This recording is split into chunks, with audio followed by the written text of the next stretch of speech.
Good morning, Bitcoin. My name is Thomas Hunt, and this is Proof of Work. Proof of Work is a show about the people behind Bitcoin and how they got here. Today we're joined by Katie. How's it going, Katie? It's going pretty well, thank you. Are you enjoying the Bitcoin cruise? Hell yes, it was such a blast, great experience. Have you ever been on a cruise before? Yeah, actually, this is my second cruise, and the first one So was you have cruise experience. You're And it not was like just 2 us months ago. unexperienced cruisers. Yeah, it was just 2 months ago, so yeah. And how does this compare? Better or worse than the last cruise? That one is definitely a lot more fun because, the previous one was just normies. They didn't know about Bitcoin, so I had nothing to talk about. Nothing to talk about. And now it's just, wow. Well, it's awesome. And we love to talk about Bitcoin here on the cruise and on the World Crypto Network. But we're going to go ahead and start with everyone's most favorite and familiar question. What was your first computer? I was 7. It was just desktop computer that my parents got. I got into those Russian chat rooms. And I remember that was actually a terrible experience. So I was 7. Yeah. I got into chat rooms, started talking to people. Right. And then one guy was like, so how old are you? I'm like, 7. He's like, no way, no, you kidding. I'm like, no, I'm for real 7. And then he sent me a picture of naked woman. Oh, no. And I was like, oh my God, the internet is terrible. So I closed my account on this chat room and I was like, I'm never coming. Oh my God. Wow. Yeah. What a terrible first internet experience. And also what a surprise that he sent you a naked woman. I would have thought it would have went the other direction, yeah? Right? I mean, Dick Peak wasn't around yet, so he only could find a naked But woman. he scared you off. He sent you running to the hills. Yes, and I was so afraid to come back into this chat room in case he's there still. Ooh. And I remember his nickname still, as of this day, is Hidri Diego, for real. You're out there. Yeah, man. She still remembers. That was not good of you. I was 7, little girl. So did you get over it? Did you come back to computers or did you forsake them for years? Yeah, no, I mean, I still had the same computer, just didn't get on this chat room. And I remember I was doing some paperwork for school. And what we were doing, me and my grandma, she would open a book and I would type whatever she tells me to type from the book. Yeah. So instead of copy pasting from internet, I was fucking copy pasting from an encyclopedia. How do you say that? Yeah, encyclopedia. Yeah. So you're doing all your projects and your things on the computer. You're typing them up. Yeah. Yeah. Another terrible experience of mine was somewhere on 7th grade. No, later on, 9th grade. So me and my best friend were not into school much. We were not paying attention, and we had information technology class once a week. So my teacher always were saying to me and my best friend that where is information technology and where are you? This is 2 different universes. And I was like, yeah, she's right. And only 2 teachers in school were telling me that. I was a pretty good student. Yeah. Only 2 teachers were telling me that. English teacher and IT teacher. Yeah. Look where I'm at, bitches. Speaking I speak English better than you. There it is. Yeah, and I'm talking crypto here. Whoa. Yeah. So you learned English and you learned crypto and you were using computers. Did you keep using computers in school? Did you keep up with them or did you go in another direction? I'm almost a post-millennial. I wouldn't survive without a computer. No. So yeah, computers are all around me. Oh, I killed my computer 2 weeks ago. What'd you do to it? I was working on the beach in Puerto Rico. All right. I was there for I like where this story's going. Yeah. Okay. I was there picturing it. For an hour, having lunch, working. So I had my phone, my computer, lunch, and all my immigration papers, all at one towel. And your private keys and everything. I'm not that stupid. Okay. It's a horrible boating accident. Oh, yeah. So I'm laying on the beach for an hour, and then out of nowhere, a huge wave comes. So I'm out of nowhere. What a surprise on the beach. Seriously, I was there for an hour, right? And I wasn't the only person who got washed out by this wave. Yeah. So I pick up my computer, my phone, my documents, lunch dies, and my phone survived. Lunch dies. Yeah, my phone survived, my paper survived, and I ran home. Then I got 2 kilograms of rice. Yeah. That'll fix it. Rice Yeah. fixes everything. So obviously, mug is hard to open. So I cut myself twice while trying to open the fucking mug. Can I say F words on your show? Yeah, you can. Oh yeah, I'm sorry.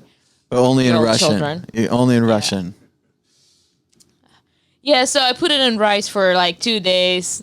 Didn't work. Whatever. Shit happens. Time Can I say S word on your show? time for a new computer then. Yeah, I already got one. Yeah. So how did you go from using computers to getting into Bitcoin?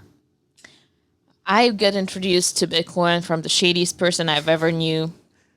Kind of want to like hate on him because probably I would get in earlier just because I didn't trust that guy. I was like, oh no, this is scam. This is a bad thing. I better not touch it. And then I moved to the States, learned English. So I finally had the chance to read on it. Yeah, and started going to local meetups in Miami. Then I kind of grew up and started going on not local meetups. Yeah. And that's when I was like, wow, this world is amazing. All those people, they're fucking cool. I can't stop cursing, Katie. So, Awesome. So yeah. you got hugely into Bitcoin.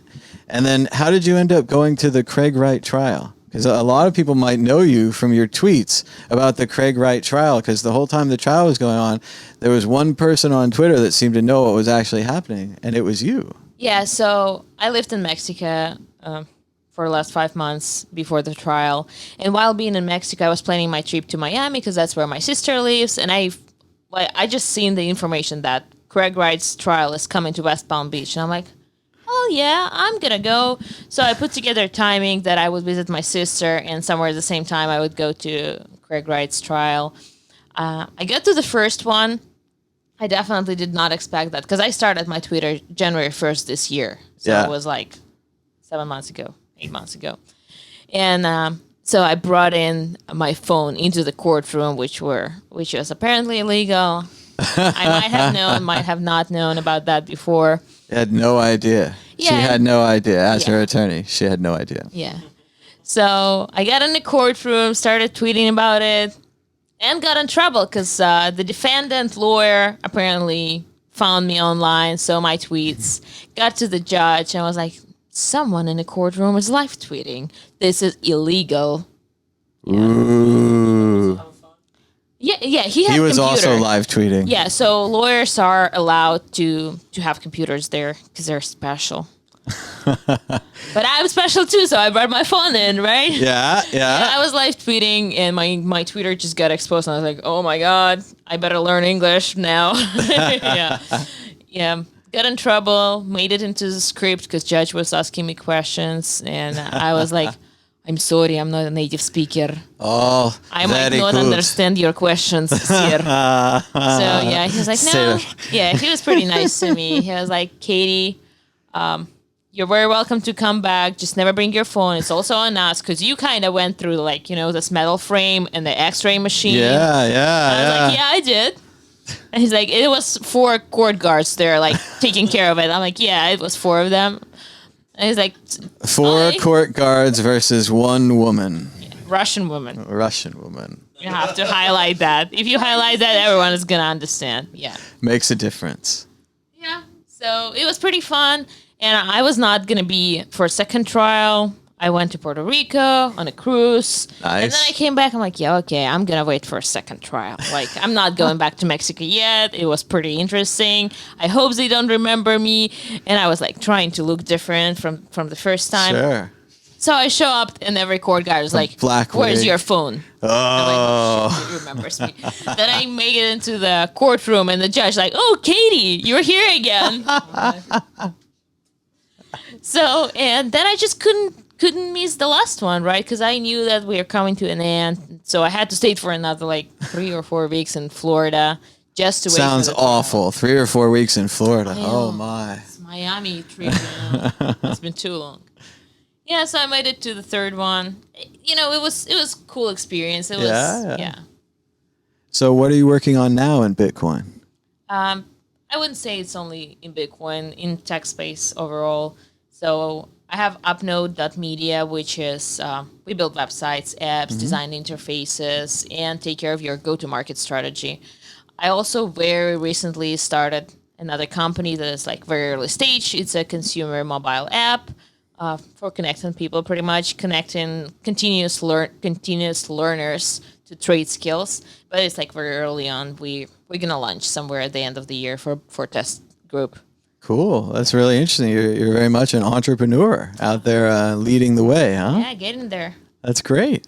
And where can people learn more about you and follow you on Twitter and such? Yeah, probably on Twitter, Katie Ananina.